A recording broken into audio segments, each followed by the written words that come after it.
Olá! Um brasileiro foi indicado por 28 instituições de 100 países ao Prêmio Nobel da Paz. Ele é mineiro, de Bambuí, engenheiro agrônomo. Como ministro da Agricultura do governo Geisel, foi um dos responsáveis pelo salto científico e tecnológico que colocou o inexplorado Cerrado brasileiro no centro da produção de alimentos do planeta nos anos 70. Até então, o Brasil era um país agroimportador.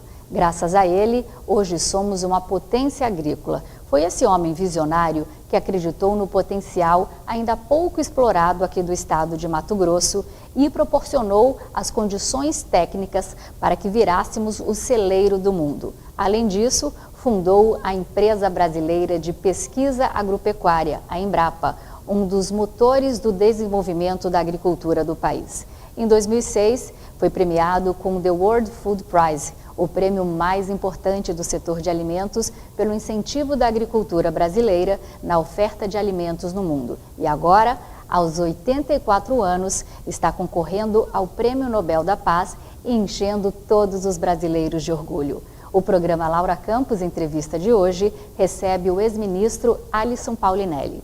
Boa noite, ministro. Seja bem-vindo. Boa noite, Laura. Com prazer, viu? Prazer é muito meu. Ministro, o senhor teve uma atuação de grande destaque em toda a sua trajetória profissional. Hoje não seria possível o desenvolvimento da pecuária no Cerrado brasileiro sem as suas contribuições. Quando o senhor saiu de Bambuí para estudar agronomia, já pensava em revolucionar a agricultura do Brasil? Conta um pouquinho da sua trajetória. Olha, a vocação eu tinha e meu pai fez questão de testá-la. Ele era agrônomo. Quando eu contei para ele que eu queria estudar agronomia, é natural que ele se emocionou muito. Mas me fez uma pergunta imediata: você tem vocação para isso? Eu tenho, afirmei, porque eu entendi que eu tinha vocação. Aí ele perguntou: vamos ver, a partir de janeiro você vai tomar conta da minha propriedade que está alugada com o meu irmão. Eu não quero que você vá estudar agronomia sem conhecer a vida da fazenda, como é que a gente cuida de uma área, como é que nós fazemos agora para poder administrar essa área. E para você depois aprender a forma melhor de fazer. Foi muito bom para mim. Eu aprendi a prender uma vaca, amarrar um bezerro, tirar um leite, aprendi a espichar uma cerca, bater um pasto, quer dizer, curar o umbigo do bezerro, tudo isso eu fazia com muito prazer. E foi assim que eu fui testando a minha vocação. Portanto, quando eu já estava lá, a propriedade tinha uma parte de várzeas, mas a grande parte era cerrado. E aquele cerrado já me colocou uma interrogação na cabeça. Por que isso aqui não produz como produz a várzea? Daí eu comecei a questionar e durante o meu curso eu tive a possibilidade de estudar muito sobre isso. Já plantou a sementinha desde quando o senhor começou na fazenda do seu pai, né? Foi. Lá era a maioria cerrado, 80% era cerrado. E eu vi que aqui era uma área com muito pouca capacidade produtiva. Era um animal para cada 10 hectares. Era muito difícil, você não tinha renda suficiente. E eu fui estudar pensando muito nesse cerrado.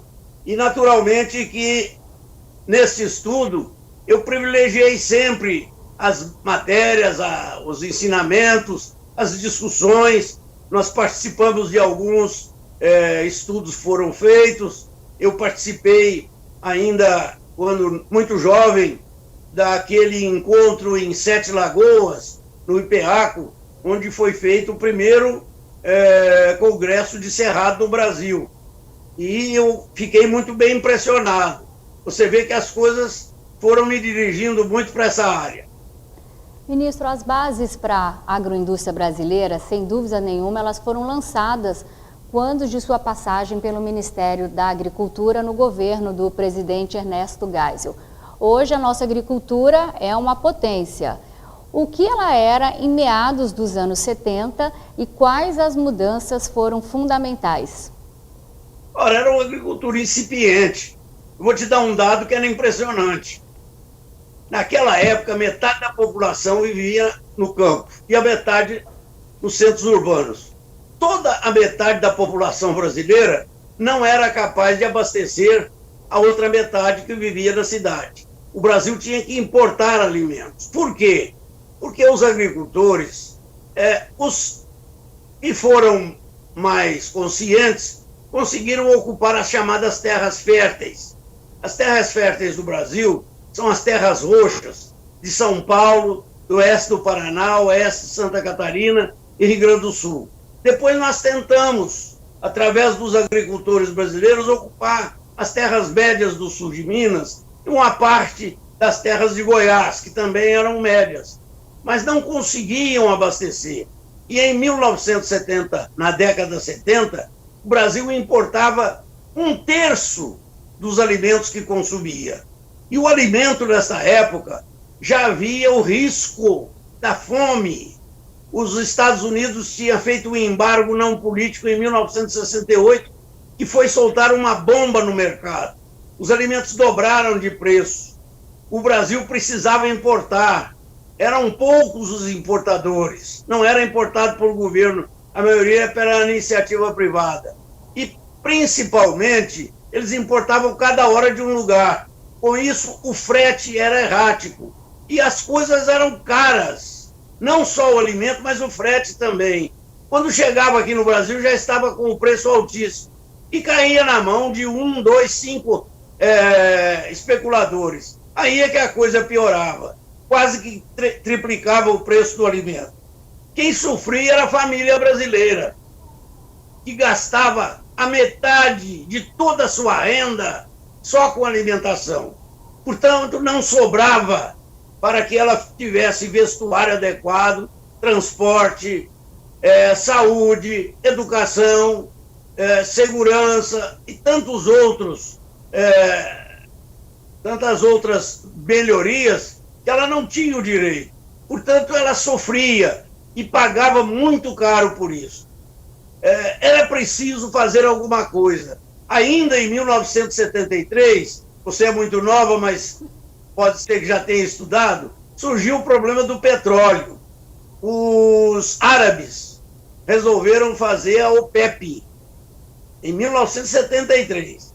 E a OPEP fez com que os árabes controlassem a oferta do petróleo, e o petróleo que valia para nós $2,5 a $3, passou na semana seguinte a $11. E depois não parou mais. Chegou a $100 em determinada época. E eu vou lhe dar uma notícia muito ruim, porque naquela época o Brasil importava 80% do petróleo que consumia era importado. A situação do Brasil era débil. Qualquer economista que olhasse a situação econômica do Brasil sabia que o Brasil não tinha bom fim. Ele via, com 5 anos no máximo, ele estaria quebrado, não teria mais crédito no exterior e, portanto, não teria como importar nem comida, nem petróleo. Nós tínhamos que fazer alguma coisa. Tinha que haver um plano estratégico. E nisso os militares são muito criteriosos e nos permitiram fazer um plano estratégico baseado nos trabalhos que eu vinha fazendo em Minas Gerais. Eu fui muito de sorte porque ele convidou o ministro João Paulo dos Reis Veloso para ser o ministro do planejamento dele. Ele já vinha do presidente Médici. Ele convidou o doutor Maurício Rangel Reis, que tinha sido o presidente do IPEA na gestão anterior, e ele foi para o Ministério do Interior. Com isso, era um ministro para o Centro-Oeste. E também o ministro Simons me conhecia muito, porque ele fez a empresa dele fez um belo projeto de café lá no sul de Minas, em Alfenas. É o melhor projeto que nós temos lá. E ele ficou me conhecendo pela garra que eu tinha, pela vontade. Foi o nosso pessoal que orientou, e o projeto dele saiu uma beleza. Quando chegamos lá, ele já me conhecia, sabia a minha capacidade de trabalho, E lógico que aprovou. Nós propusemos fazer a saída do Brasil via agricultura. E para isso montamos uma estratégia com todas as nuances necessárias para que o Brasil se tornasse capaz da autossuficiência e até exportar se fosse possível. Vamos para um rápido intervalo comercial. Daqui a pouco nós voltamos com o segundo bloco do programa Laura Campos Entrevista.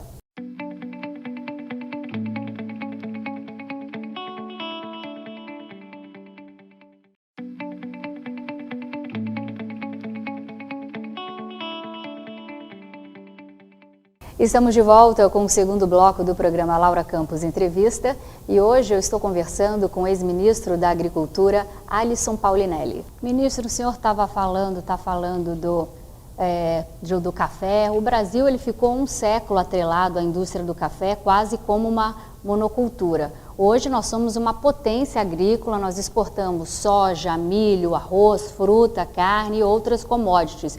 Inclusive o senhor acabou de falar que teve que fazer esse plano porque nós importávamos quase tudo. O agronegócio ele puxa o Brasil para frente. Então, qual a razão de ainda não ser reconhecido pelos governos como deveria? Olha, ele já é reconhecido sim. Aí há algum engano que a gente precisa de botar os pingos nos is. O Brasil hoje é reconhecido pelas organizações internacionais, a FAO, a ONU,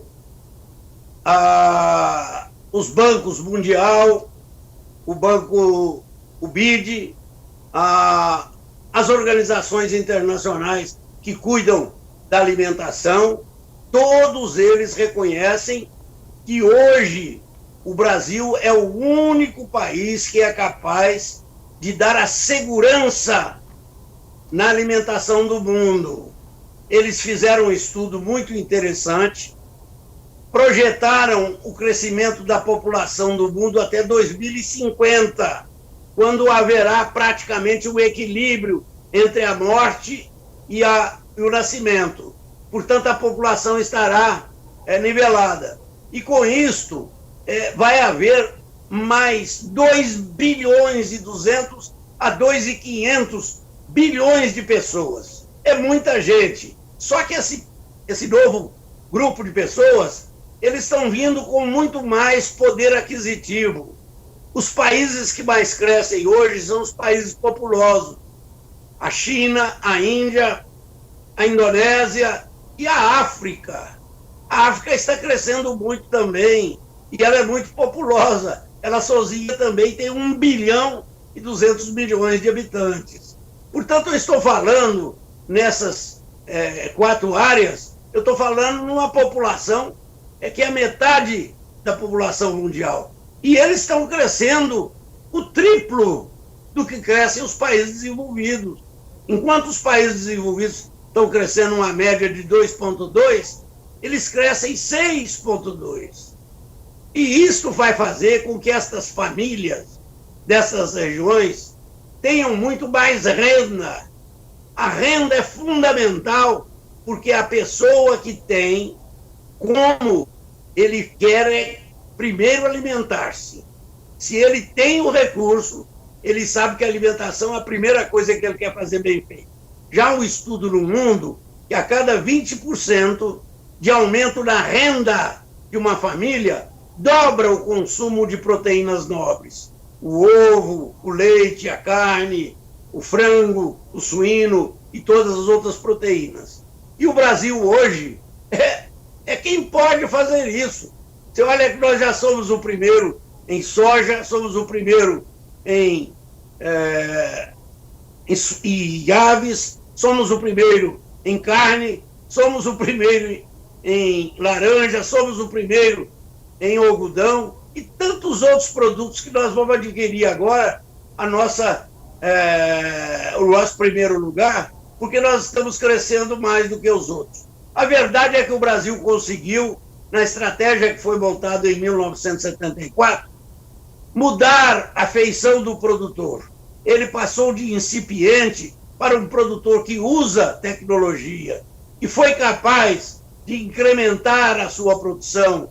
Ele teve o apoio da ciência, da tecnologia como base, teve o apoio da política pública, do crédito rural suficiente para ele mudar todas as etapas do seu trabalho. Ele teve assistência técnica e o crédito orientado, ele teve apoio da sua família, ele teve uma política pública através do Polo Centro que o Mato Grosso tanto usou, e foi aí que ele desenvolveu. Esse Polo Centro, ele dava ao produtor as condições de financiamento razoável e assistência técnica para ele mudar profundamente o seu sistema de produção. Ele saiu de uma agricultura incipiente para uma agricultura tecnificada, uma agricultura que era produtiva, a produtividade aumentou muito, conquistou o Cerrado brasileiro, fez com que esse Cerrado se transformasse de uma terra infértil, que antes só fazia praticamente distância, na mais produtiva e competitiva que o mundo conhece. Isso foi um avanço excepcional. Foi isso que fez com que o Brasil se tornasse no grande produtor. Nós conseguimos conquistar o Cerrado com muita velocidade. Quando deixamos o governo em 1975, 3 milhões de hectares, mais de 3 milhões, já estavam sendo utilizados na produção de alimentos. Alimentos que eram importados e que nós, graças a Deus, começamos a produzir aqui próprio. E até produzimos mais, chegando até a equilibrar a balança, porque ainda importávamos o trigo, uma parte do leite, etc., mas nós também já exportávamos alguma coisa. Ora o milho, ora o arroz, ora o feijão, tudo isso era positivo para nós. E a nossa balança comercial se equilibrou. Nós tivemos condições de equilibrar a balança comercial brasileira ainda em 1979. Daí para frente, Laura, a coisa esquentou. O agricultor viu que o Cerrado era muito bom, ele aumentou as condições de produção. A Embrapa, por exemplo, climatizou a soja que veio dos Estados Unidos para a região tropical. Foi um grande feito que ela fez. A soja que veio inicialmente, ela precisava de 16 horas de sol por dia. Ora, o Brasil só tem 16 horas de sol por dia lá embaixo, no Rio Grande do Sul. Tanto foi assim que ela desenvolveu um pouco mais. Começou lá. Mas a hora que nós tropicalizamos aqui no Cerrado, ela explodiu no Cerrado. Foi aqui que ela teve dimensão para ganhar o mercado mundial e hoje sermos nós os maiores produtores. Isso vai acontecer com outros produtos, porque o agricultor brasileiro soube diversificar a produção. O Cerrado produz pecuária de corte, de leite, o Cerrado produz algodão, o Cerrado produz milho, estamos crescendo muito a nossa produção de milho, o Cerrado produz a soja, o Cerrado produz o arroz, o feijão e tudo isso. E eu gostaria de dizer, sinceramente, que o Brasil hoje é imbatível. Por que ele é imbatível? Os países lá do hemisfério temperado, que dominaram por 4.000 anos o abastecimento mundial, esgotaram as suas áreas. Eles hoje não têm mais áreas para crescer. Tanto assim que quando a FAO fez o estudo quem poderia crescer até 2050, eles se confessaram, nós não temos condição de crescer nem 20%. A Ásia não vai crescer nem 23%. A Europa não chega a 10%. Sabe quem tem que crescer? Aqui. É o Brasil. Nós temos que crescer aqui no mínimo 41% para atingir aquela meta da FAO de oferecer a mais 61% a 70% da oferta de alimentos atuais. Isso é muito importante para nós. É a certeza que nós vamos ter mercado, é a certeza que nós podemos usar o Cerrado como vocês estão usando aí no Mato Grosso e se transformaram no maior produtor de grãos. Vamos diversificar isso. Hoje o Cerrado brasileiro já produz de tudo. Começamos a produzir frutas, legumes, tubérculos. É uma variedade fabulosa e que coloca o Brasil, sem dúvida nenhuma, na ponta da produção mundial de alimentos. Hoje somos imbatíveis. Nós descobrimos que aqui nós não temos as limitações do clima frio que eles têm lá. Lá eles só produzem uma safra por ano e olhe lá, esse ano mesmo, como o frio está muito intenso, eles estão atrasando. Isso para eles é um desastre, porque ou pega a seca ou pega o frio. E eles só têm 12 dias do ano para plantar. É a única janela que sobra para eles. Aqui, Laura, nós temos 12 meses do ano. Produzimos o ano inteiro. Somos capazes de produzir safras na mesma área e no mesmo ano. Isso sem precisar de nada. E agora desenvolvemos 2 tecnologias que permitem ao produtor novo brasileiro produzir 3 safras por ano. É o da irrigação. A irrigação, levando a água, o clima sempre é quente, tem a umidade da irrigação, tem o solo que é muito fértil e também a água que ele precisa. Com isso, nós produzimos até 3 safras por ano. E outra tecnologia que nós já desenvolvemos aqui, que é fabulosa, é a integração lavoura, pecuária e florestas. Isso só é possível no clima tropical, porque o homem usa a terra 12 meses do ano. Ele planta um grão, ou uma fibra, ou um óleo. Ele planta o pasto depois. Tendo o pasto, ele vai botar ou a vaca ou o boi. A vaca para o leite ou o boi para engordar. E ainda planta uma floresta, que é uma verdadeira caderneta de poupança para ele. Caderneta de poupança que antes se usava de 7 em 7 anos. Hoje, com o avanço da tecnologia no ILPF, nós já estamos cortando a madeira com 5 anos, no máximo. Já tem gente falando de cortar em 4. Olha, qual área do mundo que é capaz de fazer isso? Nós plantamos na mesma área, inclusive nos pastos, colhemos e estamos oferecendo alimentos para o mundo. É um privilégio que só o Brasil tem. Esses moços que inventaram essa tecnologia são fabulosos. Eles conseguiram, nesta integração, só condições de melhorar a produção, melhoram o solo, fazem plantio direto, tem todas as condições para que o Brasil continue cada dia ofertando mais alimentos. Ok. Vamos para mais um rápido intervalo comercial e já voltamos com o criador da Embrapa, Alisson Paulinelli.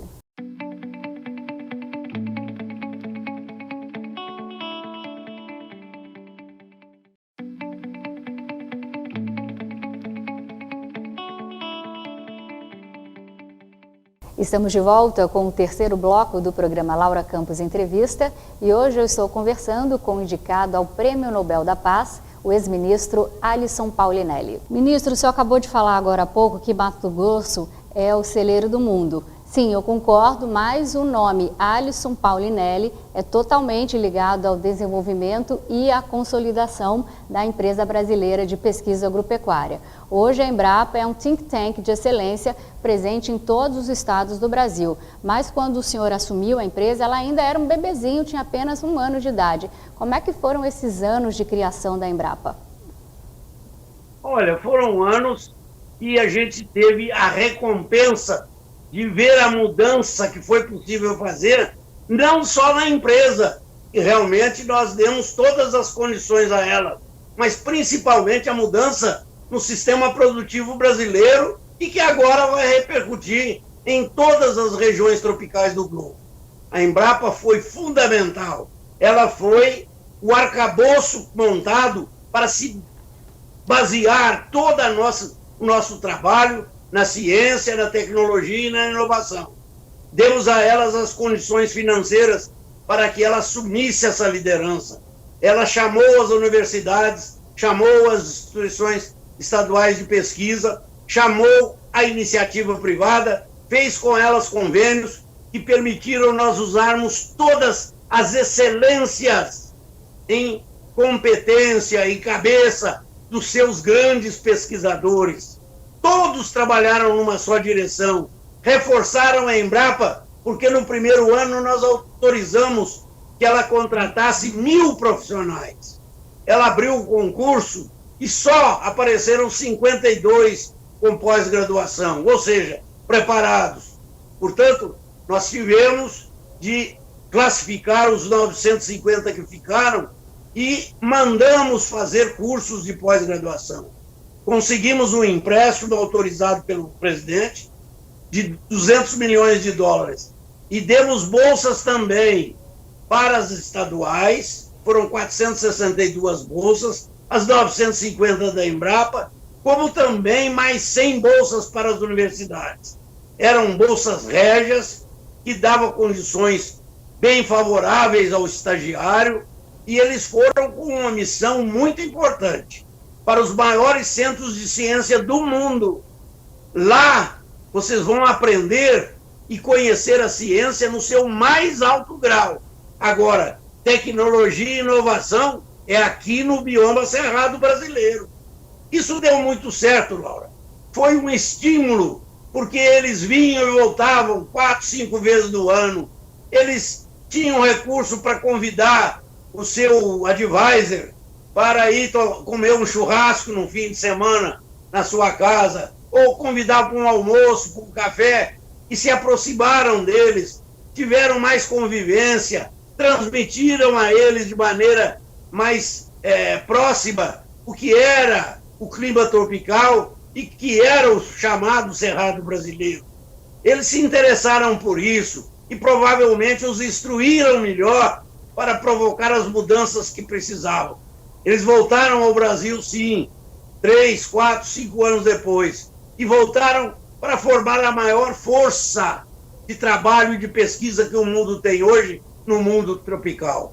A Embrapa é a maior empresa de pesquisas do mundo tropical hoje. Ela tem 2.600 doutores, a maioria deles com pós-doutor, trabalhando, produzindo, dando ao Brasil a resposta e a recompensa do esforço que fizemos naquela época para que eles se tornassem dessas celebridades que eles são. Isso precisa ser muito bem trabalhado. Eu fico preocupado quando vejo hoje a Embrapa sem recursos, ela está sem recursos para investir. Isso é um desperdício. Olha, a nossa ministra está sabendo disso, ela é uma lutadora, ela é muito competente, ela sabe que não pode deixar isso. Nós estamos perdendo um verdadeiro Exocet que ganha qualquer guerra, mas nós estamos usando esse Exocet numa festa de São João como um traque. Isso é um desperdício. O Brasil vai entrar agora na era biológica. A Embrapa tem que se renovar, ela tem que fazer o trabalho que fez na conquista da agricultura tropical, na conquista da agricultura biológica.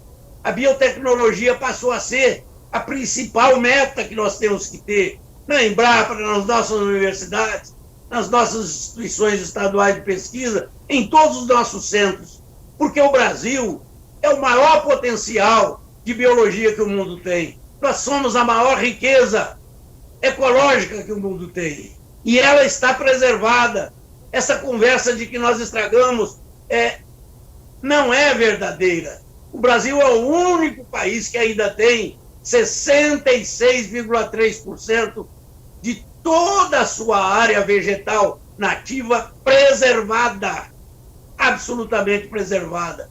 O Brasil tem condições de mostrar ao mundo que ele é a grande potência ecológica que o mundo tem. Na área científica, isso já é reconhecido. Agora, eu sinto que existem interesses de concorrentes e de pessoas que não têm um pensamento muito correto, especialmente aqueles que fazem fé na radicalização de uma sociedade totalmente socializada. Não há como você imaginar isso. De um lado, você tem os que são nossos concorrentes, que naturalmente ficam enciumados, porque nós ganhamos o mercado deles por uma razão muito simples. Nós produzimos produtos de melhor qualidade, a preço mais barato e com oferta constante. Quem tem esses três elementos não perde nenhum mercado. Eles sabem disso. Portanto, e ficam inventando que o Brasil descuidou da área ecológica. Nada disso. A nossa ecologia está muito mais preservada do que qualquer outro país do mundo. O nosso Código Florestal é o mais avançado do mundo e ele está respeitado. Isso é importante. A outra corrente são aqueles que se envergonharam com a queda do Muro de Berlim. São os socialistas radicais. Eles não têm como justificar que aquele outro lado de Berlim fosse aquela fossa quando se abriu. Teve que o mundo capitalista correr e ajudar, senão eles não tinham condição de nem se manter. Foi uma vergonha. E agora, Laura, eles ficam procurando alguma forma de justificar aquele erro e vem querer criar em cima do Brasil a pecha de que nós somos contra a ecologia, que nós produzimos gastando os nossos recursos. É mentira. O Brasil é o único país do mundo que não usou terra fértil como usaram os países da região temperada. Nós partimos da área mais degradada que o mundo conhecia, o Cerrado, aqui no Brasil, na África e na Ásia. Nós transformamos, o agricultor brasileiro transformou o Cerrado na mais produtiva e competitiva. Esse é o calcanhar de Aquiles deles. Eles têm vergonha de dizer isso. Nós precisamos alardear, porque nós somos conscientes do que a agricultura mais sustentável do mundo hoje está no Brasil. Isso é fundamental. Agora, vamos continuar a ter o nosso trabalho. Vamos entrar aí na biotecnologia. Vamos produzir alimentos cada dia mais saudáveis, alimentos mais naturais, que sejam do agrado dos consumidores que podem pagar, dos países ricos como o Japão, Estados Unidos, a Europa toda, na Ásia, principalmente no sudoeste da Ásia, onde você tem lá Filipinas, você tem lá Coreia do Sul e tantos outros países com poder aquisitivo grande. Esses povos, especialmente agora após as pandemias, eles sabem que precisam de alimentos cada dia mais naturais, mais nutritivos e que não prejudiquem a sua saúde. E eles sabem que o mundo tropical pode lhe oferecer isso 12 meses do ano. Só nós podemos fazer isso. Portanto, pode ter certeza, esse Mato Grosso, que tem esta área fabulosa, vai poder crescer mais se jactar de ser o grande celeiro. E mais do que isto, não venham com essa conversa de que o desmate da Amazônia é coisa de agricultor. O agricultor não tem nada com isso. Isso é um crime de safados que invadem terras públicas ou privadas e lá estão desmatando para vender madeira. São roubos que se fazem. Nós somos contra isso. Queremos que haja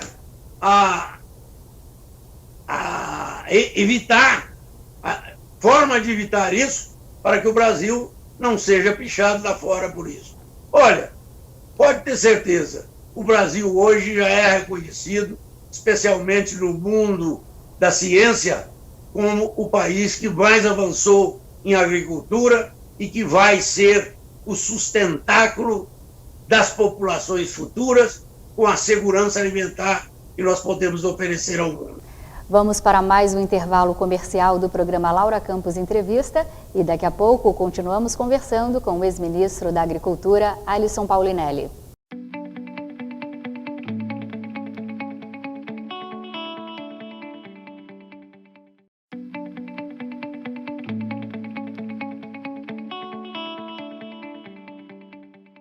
Estamos de volta com o quarto e último bloco do programa Laura Campos Entrevista e hoje eu recebo o homem que revolucionou a agricultura brasileira, Alisson Paulinelli.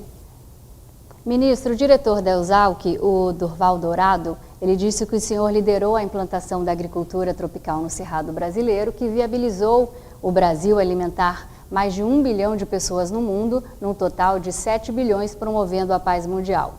Hoje, aos 84 anos, o senhor acaba de ser indicado ao Prêmio Nobel.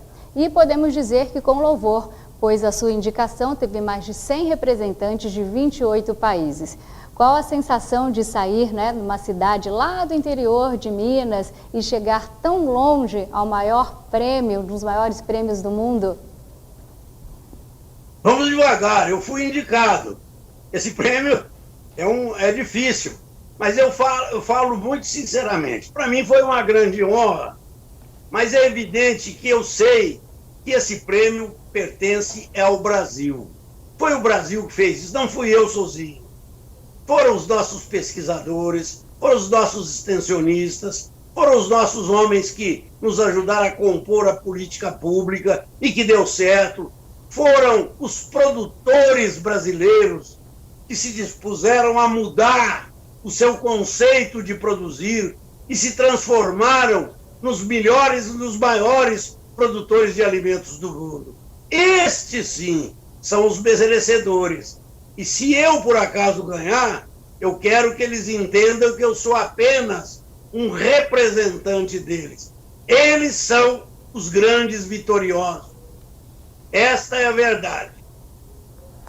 Ministro, em 1970, um engenheiro agrônomo norte-americano, ele também ganhou o Prêmio Nobel por aumentar a produção de alimentos nos países em desenvolvimento, como o México e a África. Foi a última vez que um Nobel da Paz teve uma conexão com a atividade rural. Hoje, mais de 50 anos, é por meio da agricultura que nós vemos reacender a esperança de uma das condecorações de maior prestígio no mundo ser concedida a um brasileiro. Eu pergunto, a vocação do Brasil é mesmo a agroindústria? Eu não tenho dúvida. É o país que vai ser o responsável pela segurança alimentar do mundo. A agricultura não vive só. Ela vai cada dia se industrializar mais. Nós vamos cada dia oferecer alimentos já preparados, com mais facilidade para as famílias mundiais, e isso está também dentro do nosso escopo. Se você visitar essas cooperativas do Sul, elas já estão atendendo o mercado internacional de forma brilhante. Hoje não vendem mais a carne crua, vendem a carne já filetada, já preparada, devidamente salgada e acondicionada e pré-cozida. Isso dá um valor bastante grande. E junto com a proteína, eles já estão vendendo um invólucro contendo as verduras, os tomates, a alface, a cenoura, tudo isso já cortadinho, preparado, e inclusive a dona de casa só tem o trabalho de abrir e botar um óleo para que esse óleo não fique rançoso da hora, e ela tem hoje o preparo de uma refeição em menos de 2 minutos. É só aquecer no forno de micro-ondas e oferecer à família. Esta é uma vantagem que nós já estamos tendo. E eu fico muito feliz, porque são cooperativas que têm pequenos, grandes e médios produtores e que estão cumprindo essa missão de forma brilhante.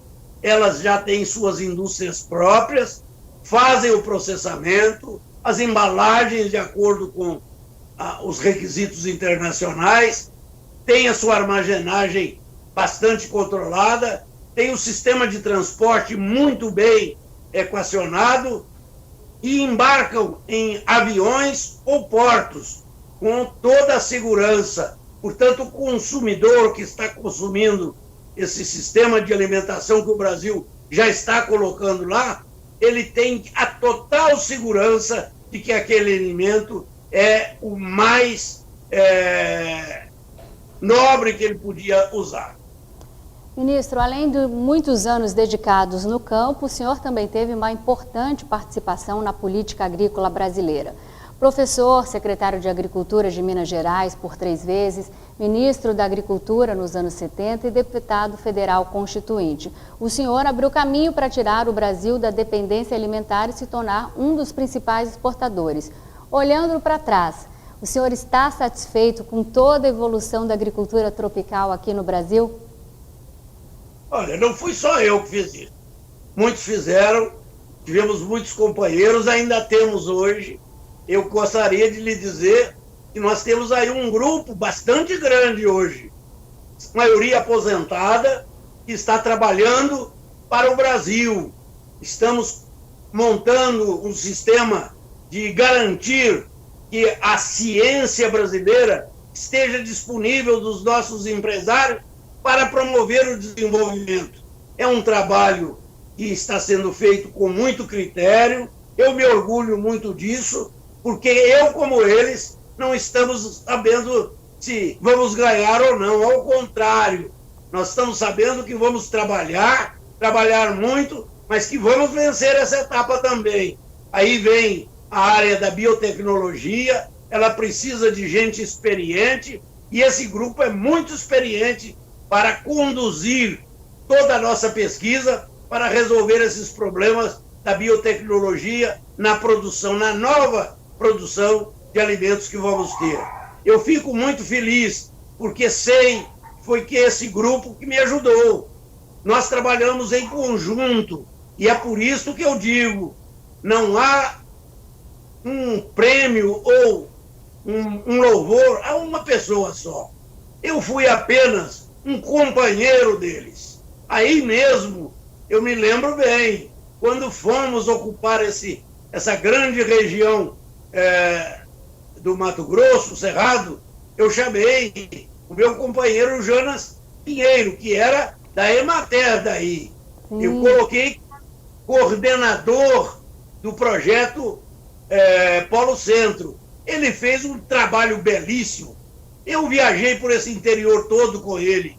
Por isso, quando eu volto aí, eu me emociono.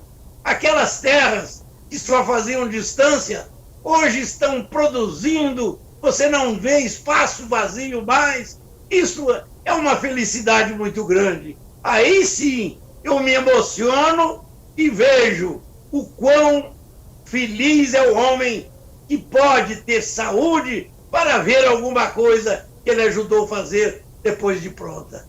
Esse Mato Grosso é um exemplo. Vocês estão de parabéns. E eu, mais que ninguém, sou a grande testemunha de como se faz uma revolução numa área vazia como era o Mato Grosso da década 70. Parabéns! Vocês merecem esse prêmio também. Ministro, foi um prazer enorme conversar com o senhor. Muito obrigada pela entrevista. O senhor tem um legado imensurável aqui na transformação do Mato Grosso. Eu acho que nós temos uma dívida impagável com o senhor, com Alisson Paulinelli. E a propósito, da merecida indicação para concorrer ao prêmio, eu acho que não só os matogrossenses, mas todos os brasileiros estamos torcendo para a sua vitória. Muito obrigada. Obrigado. E a você que esteve comigo até agora, muito obrigada pela companhia. Eu estou de volta na próxima segunda-feira. Continue ligado na programação da TBO, a TV que você se vê. Até mais.